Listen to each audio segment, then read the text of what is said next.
Good morning, welcome to Chuck and Cook. Yes, this is really happening. I'm still not dressed. I'm in my dressing gown, not a onesie today, and I've got my cup of coffee and I'm ready to chuck and cook. So today is actually a Saturday. I'm not in an actual mega rush today, but I've got a strange chuck and cook where I'm going to do a bit now and then a bit later on as well. So hopefully you'll enjoy it and it's something that you can make too. So today I'm going to do mince and tatties with dumplings. So first thing, it's 10 o'clock this morning. So first thing I'm going to do my mince and veg and get that on the slow cooker. And that's going to be on low for pretty much all day. And then later on, I'm going to make my dumplings and then chuck them in about 40 minutes before we're going to eat, to give them time to soak up the gravy, soak up the juices and get nice and big and fluffy. Okay, so please do excuse me for my attire for the morning. I will be getting dressed. I do have plans for the day. It's just that, you know, we're all busy at work and doing everything else during the week. So sometimes you deserve a bit of R&R and not having to get dressed and washed so early in the morning. Right, less of the waffle, let's get cracking.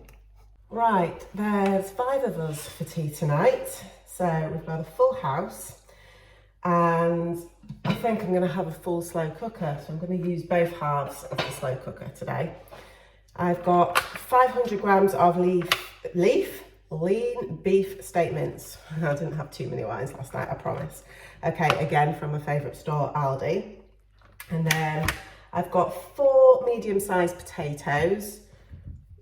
I'd say 4 medium-sized carrots, a large onion, and then I've got 2 OXO cubes.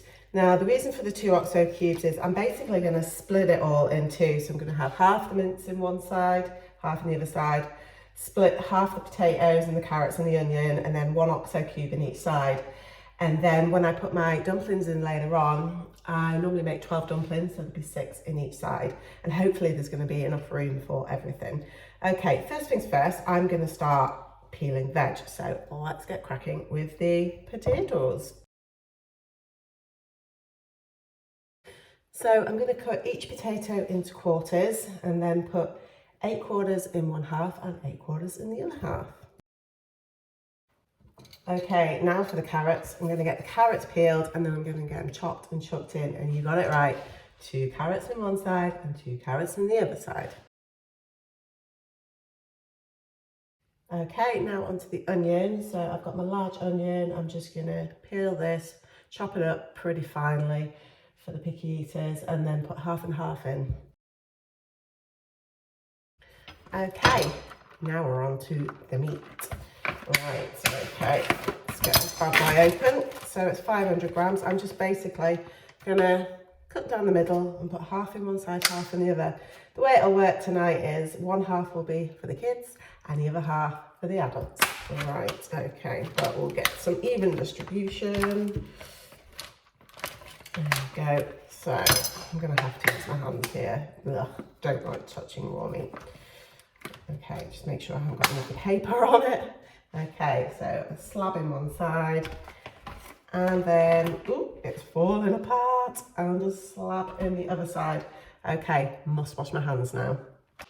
Clean hands. Okay, so let's take a peek. We have, if you can see, raw mince, potatoes, carrots, and onion. So what I'm going to do now is just kind of mix it all together, break down the mince so it's not in a huge clump. I'll get my spoon. I'm basically just going to stab and stir and get it all mixed in so we've not got huge clumps of meat and it's going to get even distribution of cooking. So all that's left to do now is add in some stock. So as previously mentioned, I'm adding in an OXO cube to each side. Now I've already boiled my kettle, so I was organised, and I'm just going to get normal cup, no coffee in this one, clean cup. I'm going to crumble my OXO cube into the cup, fill it up with hot water, stir it in, pour it in, and then I'm going to add in an extra cup of hot water. We do need plenty of liquid in this because later on, once we put the dumplings in, they're going to soak up a lot of liquid. Okay, so first things first, crumble the OXO cube. Right, give it a crush with my hands. And then once I'm finished, I look like I've been out in the garden doing gardening. Yeah, filthy hands. All right, let's just give those a quick wash. I'll add my boiling water to the brim. Okay, pop this down, give it a stir. Make sure it's all mixed in, and then I'm going to pour it into one side. Okay, and then as mentioned, I'm just going to fill up another cup to make sure we've got plenty of liquid in there.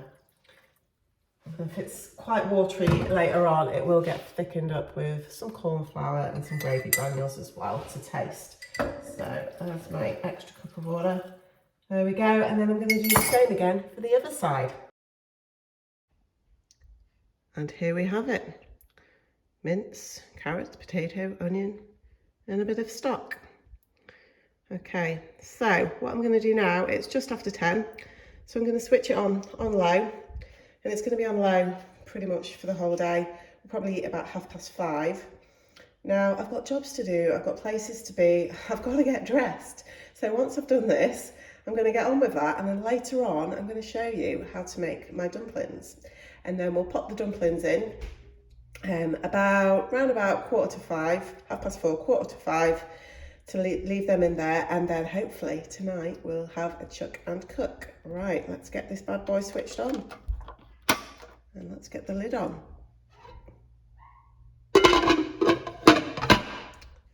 There we go, fingers crossed. See you later, guys.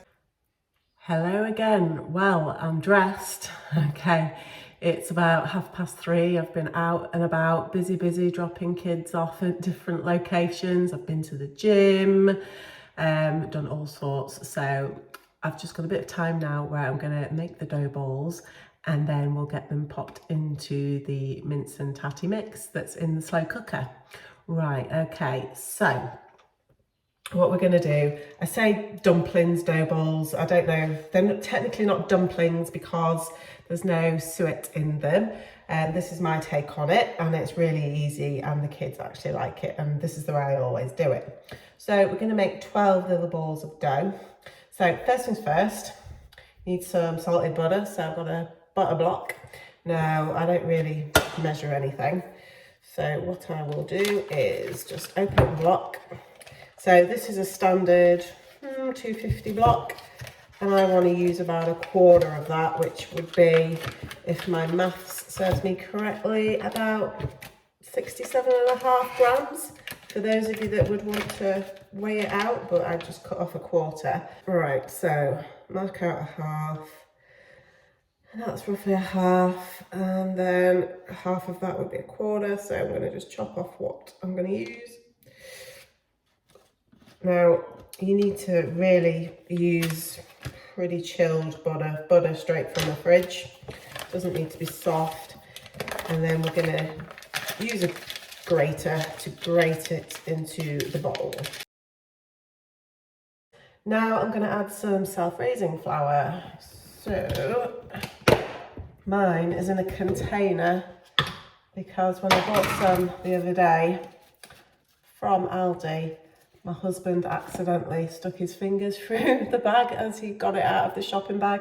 So we had to put it all in a container. So here we go, a big container full of flour, self-raising flour. Right, now what I do is fill a cup, 1 cup full of self-raising flour. So this 1 cup is 250 mils, in case you want to measure out your flour. I don't really know if how that relates to grams, but if you've got a cup like this, then it works. So I'm going to fill it right to the top. There we go, it's full to the brim. I'm going to tip it in with my butter. Into my bowl. Right, move that out of the way so you can see what's going on. There we go. And I'm just going to add not too much salt, a little pinch of salt, because obviously the butter is salted. But my friend, the pepper, I'm going to add more pepper. We're going to go to town on the pepper because we like pepper.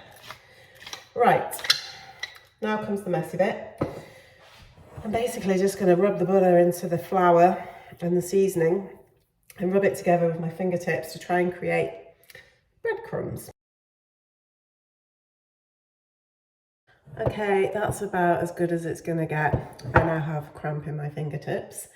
Okay, so now we're going to make it into a dough. So we just want to add a splash of water.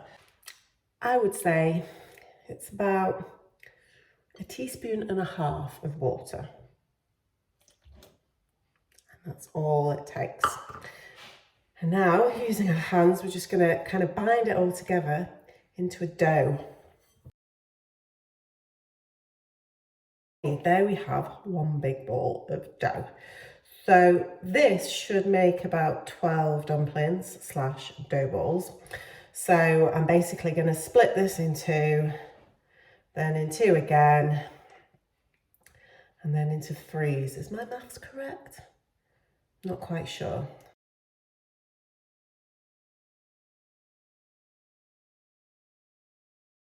Okay, there we have my 12 little balls of dough. They look tiny, but they will expand and they will grow once they go in with everything else in the slow cooker. Right, okay, so it's 3:45. I'm not going to put these in until about 4:30. I've now got to go pick up kids from various locations. I promise you, we do spend time with them over the weekend. They've just all had invites to people's houses today, which is good. So I'm going to put this in the fridge for 45 minutes, and then when I get back, they're going to get dunked into the slow cooker. Okay, let's take a peek at what's going on in the slow cooker. So this has been on low for 7 hours now. Let me just lift my lid. Steamy. Ooh. Okay. Let's have a look. Okay, so there's still plenty of liquid. Things do feel soft, cooked through. So I just need to thicken it up a little bit before I put the dumplings in. So I'm just going to get my good old Quixo gravy granules. I'm just going to put a splash in each one just to thicken up the stock into a nice gravy. Give it a good stir. As I mentioned before, the dough balls will soak up a lot of the liquid. So we do need to have plenty of liquid in there, but we don't want to have runny gravy. We want it to be quite thick. So what I might do is I'll put the dumplings in now, and then once they're cooked through, I'll add a bit more just to thicken it up into a nice yummy gravy. Okay, so here's my bowl. I've got 12 in there. So I'm going to put 6 in each side, and I'm going to put them on, I'm going to turn this up to medium, and I'm going to put them in there for 45 minutes, and then they should be ready. Okay, so we'll just drop them in. Okay, and we'll just make sure they're all kind of submerged a little bit. Just pop them. There we go. They will float to the top once they start to cook through. Okay, there we go. They're all in there. I'm going to put the lid on and I'm going to leave it for 45 minutes. It has been 45 minutes, and as promised, they have grown. Let's take a quick look. It smells lovely. Right. Just needs a bit of gravy granules to thicken them up. So no, that's looking great. They are good to go, ready. So I'm going to get this dished up. I'm going to take the dumplings out, serve them, and then we'll just put a bit more gravy granules in just to thicken up the gravy, and then we're good to go, and we'll get sat down and get it eaten and see what the verdict is. Right, here we are, ready to tuck in. Go for it, guys. Let's see what you all think. I'm starving. Me too. Tastes good. Very rich. In gravy. How's your dough balls? Not got one yet. Why have I only got one? No, you should have 3 buried under the potato and mince.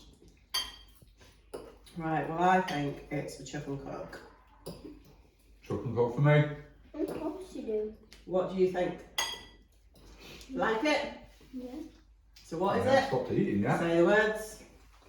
Say it, say it. Say it. Cook and chuck. I mean, chuck and cook. And you?